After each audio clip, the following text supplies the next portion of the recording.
faith and Amen.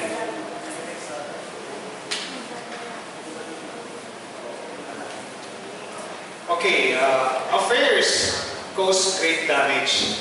Tama-tama, no? Kanina, binanggit ko sa inyo yung mga extramarital affairs, because this is really very, very dangerous. And sometimes, it takes time, for, let's say, kung yung wife ang nagkaroon ng ang naging victim, so it takes a very, very long time for them to really heal, and to forget. It depends on the coping mechanism, of a woman, She is the aggrieved party, Sabi dito kasi, an affair may seem alluring or attractive, but it is truly just a temporary fix. Its damage is tremendous. Unfaithfulness can really derail marriage, Just as it takes time to build it, it will also takes time, even perhaps even more time to regain trust. So, faithfulness is the bedrock of marriage. Faithfulness is the bedrock of marriage. So sana ingatan natin ito, mga kapatid, na huwag masira yung trust na ito, sa inyong dalawa, because I think this will really be a very, very challenging situations, for all of us. Tama-tama, the next talk will be about forgiveness, but never underestimate the power of forgiveness. I've had some friends, who talk to me, about these things, Sometimes nagbibigay din ako ng konting counseling, although I'm not a professional. And my being here in the community has really made me a little confident on giving them advice, because sabi ko nga, this is a very, very complex and complicated world. The world that we are living, full of consumerism, talagang things like this, if you are not really strong, your faith is not strong, it will happen.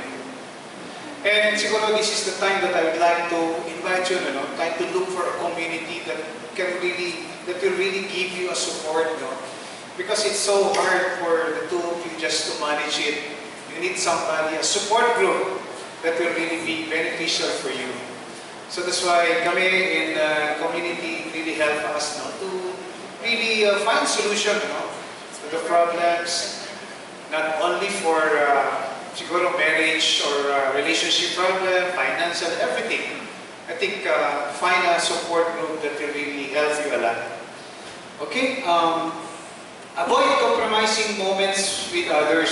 Sa inyo to, I think I will be turning people, meet each other emotional needs, Kayong dalawa lamang mag-asawa talaga magkakatulungan, when problems and difficulty and challenges arise, It's only you, And I think, sabi ko nga kanina, if you cannot handle it by yourself, try to look for someone you can really trust, to be your support, in things that will really that will happen to protect your marriage.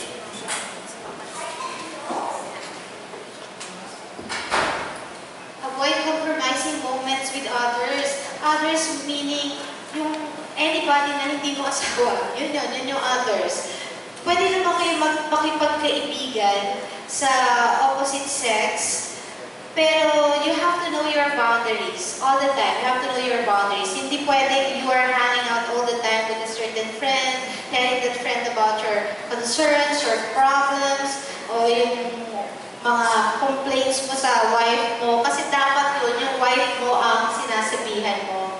Diba? Closeness is a way to openness is a way to closeness. So, hindi ka dapat nagiging open sa iba. Dapat sa asawa mo lang. Okay? And, kasi dapat lagi mong alam kung ano yung boundaries mo when it comes to your friends. Para you will not fall into compromising situation wherein pwede kayong matempt into entering into a relationship. It's possible. So, know your boundaries. Okay, next is discuss temptation with someone you can trust. If there will come a time, okay, in your relationships that there will be temptation, do not hesitate to go to someone that you trust, someone who will not judge you, someone who will understand you, and this person will help you get out of that situation that you're in right now. Meron mga taong ganyan. Kasi kami ni Honey.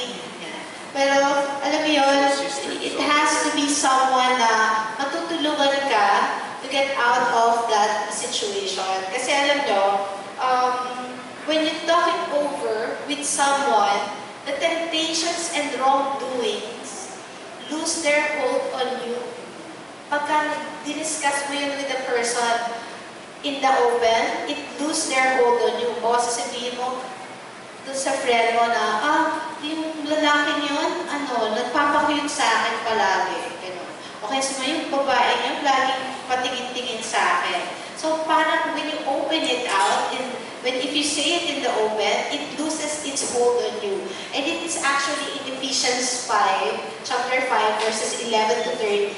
It says, "Take no part in the fruitless works of darkness. Rather, expose them, for it is shameful even to mention the things done by them in secret. But everything exposed by the light becomes visible." So, naliliwanagan ka, naliliwanagan din yung taong lumalapit sa'yo. Hindi mawawala na. No one is spared from the snares of the evil one. He will always try to do something to destroy a marriage because our family is the basic of the Catholic Church. Diba? So, the basic unit of the Catholic Church. So, yan ang unang-unang tinitira ng evil one. So, whenever you feel that there is something happening in yourself, sabihin mo na, miski sa asawa mo or sa anybody who's close to you. Okay? And lastly, keep your sex life alive. Kasi it is our gift from God. For married couples to partake, it will strengthen emotional bonds and help build a growing intimacy. That's one of the reasons why yung mga older couples, they stay in love. Kasi marami na silang naipon na emotional reserves, marami na silang naipon na intimacy, tsaka marami na silang naipon na emotional bonds. So keep your sex alive because it will strengthen your marriage till the end. Okay? You started off as a couple. Ba? You're starting off, yung iba, you're starting off pa lang as a couple. And after all the things that you will go through, you will end up with the two of you pa rin and use the gift of sex to see you through. God bless us all, brothers and sisters.